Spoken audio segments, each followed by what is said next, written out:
La clase pasada vimos dilatación lineal. ¿Sí? Si un cuerpo posee un largo superior a sus otras dos dimensiones, al acercarlo a una fuente de calor va a sufrir una variación de longitud. ¿Sí? Al aumentar la temperatura se va a dilatar expandiendo su longitud. Para eso utilizábamos como fórmula la longitud final iba a ser igual a la longitud inicial por 1 más alfa o coeficiente de dilatación lineal por la variación de temperatura. Veamos a continuación este ejemplo de un problema de una varilla de cobre a 40 grados centígrados que mide 65 decímetros. Y queremos saber cuánto va a medir si la temperatura llega a los 115 grados centígrados y qué variación experimentó a esa temperatura. Para resolver este ejercicio vamos a ver los datos. Entonces, tenemos el alfa igual 1,7 por 10 a la menos 5 grado a la menos 1. Tenemos la longitud inicial, 65 decímetros. La temperatura inicial, 40 grados. Y la temperatura final, 115 grados.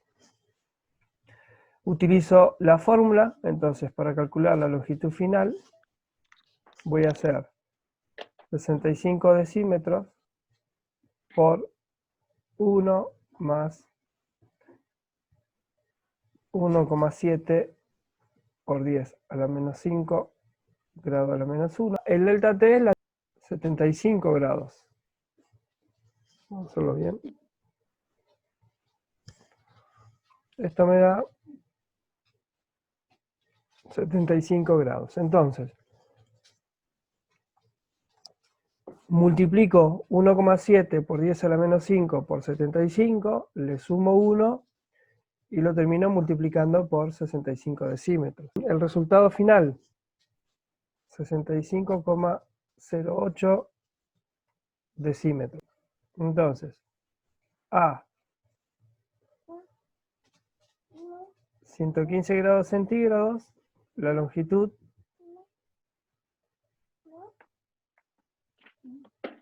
será de...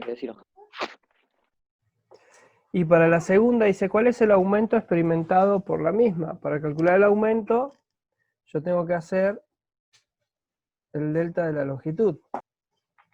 Esta me da 0,8 centímetros. Voy a empezar con un ejemplo de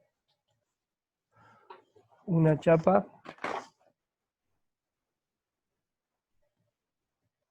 cuadrada.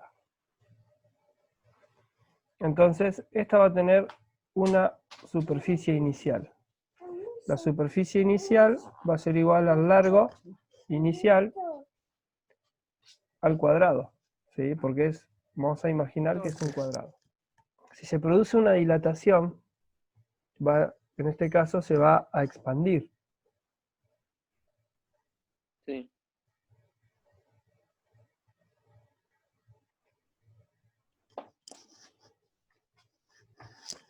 ¿Sí? Entonces, ahora voy a tener una superficie final, que va a ser la longitud final al cuadrado.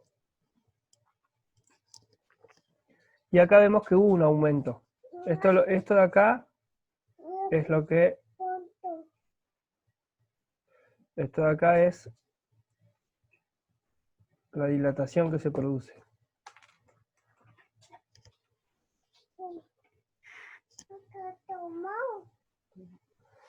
Para calcular ahora la dilatación superficial vamos a tener en cuenta el área.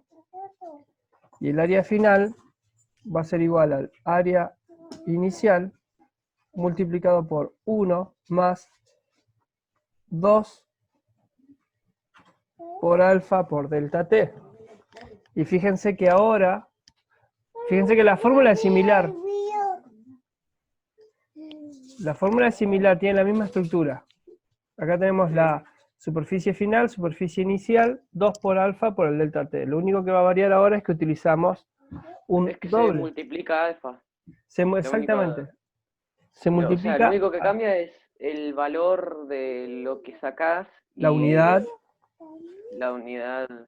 Y esto de acá pasa a ser coeficiente de dilatación superficial. Coeficiente de dilatación. Cuando es 2 por alfa es coeficiente de dilatación superficial. En cambio, cuando es solo alfa, si está solo, es coeficiente de dilatación lineal. Muy bien, vamos planteando los datos que tenemos en el problema, ¿sí? Vamos a colocar la superficie inicial, que es de 98 centímetros cuadrados. Vamos a colocar la variación de superficie, ¿sí? Que es de 0,108 centímetros cuadrados. Y también vamos a ir colocando la temperatura inicial, que es 12 grados centígrados, y la temperatura final, que es de 212 grados Fahrenheit, pero que ya sabemos que equivalen a 100 grados centígrados. Ya tenemos la mayoría de los datos del problema. Yo tengo que calcular el coeficiente de dilatación lineal, o sea, tengo que calcular el alfa solo. ¿Sí? La superficie final va a ser la superficie inicial más la variación. Entonces acá me va a quedar 98,108 centímetros cuadrados sobre 98 centímetros cuadrados. Este que está multiplicando lo pasé dividiendo. Y acá me queda 1 más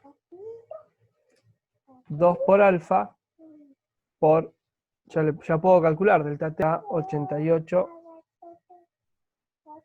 grados centígrados. Entonces, una vez que yo resuelvo este cociente, le resto 1. Y después a eso lo voy a dividir por 88 por despeje.